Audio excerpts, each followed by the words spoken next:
Alongside Katie Wyndham, I'm Austin Hannon. This is Bama Central's Just a Minute. Katie, bowl season begins this weekend.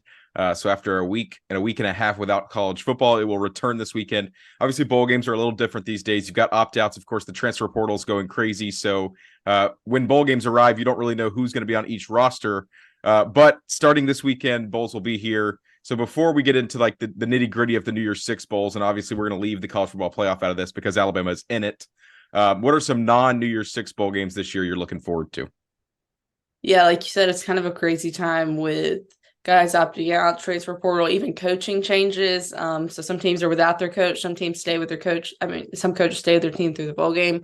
But this isn't like the most intriguing matchup. But just this weekend alone, if you're dying to get your college football fix in, one of the games I'm keeping my eye on is Jacksonville State versus Louisiana in the New Orleans Bowl, just because back before the season, we had the Alabama Sports Writers Convention at Jacksonville State, and Rich Rod came in and spoke to us a little bit and about their team and this being their first year in the FBS. And so I think technically it's kind of like the James Madison thing where they weren't going to be able to play in a bowl because it was their first year, but then there like weren't enough teams. And he's done a good job with that team this year, and it's kind of crazy. We asked him that day, how close he was taking the Alabama job back in 2007 before his wife kind of backed out of it and Saban came, and it's kind of like what would have been that he's at Jacksonville State, Nick Saban's still at Alabama all these years later.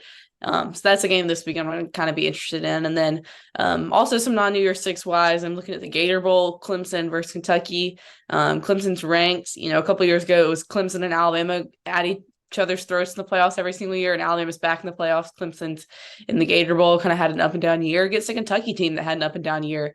But Kentucky's last game was against a team in the ACC that played in the ACC championship, and Kentucky won on the road. So that's kind of an interesting one for me. But what about you for some non-New Year's Six games? Yeah, I like that you picked the Gator Bowl because we think about Clemson and Kentucky both down years, right? But if Clemson wins, they finish the year 9-4.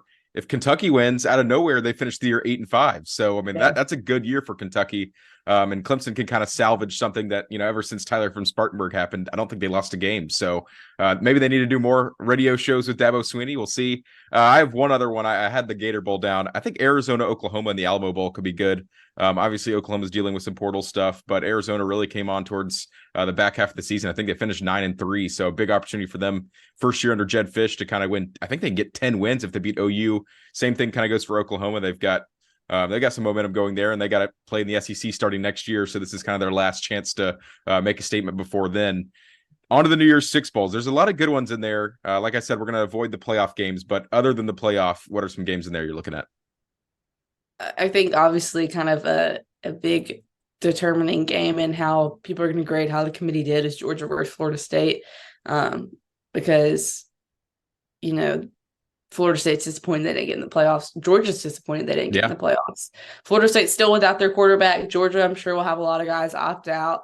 But will Georgia kind of show that Florida State didn't deserve to be in? Will both teams be giving their best? They both have a point to prove. And so that's one I'm going to kind of have my – really, I'd say all the New Year's Six outside of Oregon Liberty are intriguing to me. But what do you think about some of the other New Year's Six matchups? Yeah, so my favorite one's got to be Ohio State, Missouri. I like your thought with the Florida State, Georgia game. I just think if Georgia shows up wanting to play like they can, and how, if they want to prove something to the committee that they were one of the best four teams, I don't see that being a close game. If Georgia enters the game with that mindset, just based on what we've seen from Florida State. Whereas Missouri, Ohio State's an interesting one because Ohio State was that close to the playoff. Down the stretch against Michigan, they win that game. They would have beaten Iowa, I'm sure, in the Big Ten championship. They would be playing for a national championship. Instead, now they're playing against a Missouri team who I think in this spot has a lot more to play for. With Eli Drinkwitz, they've had a great season. Ohio State's got a lot of guys in the portal, including their quarterback.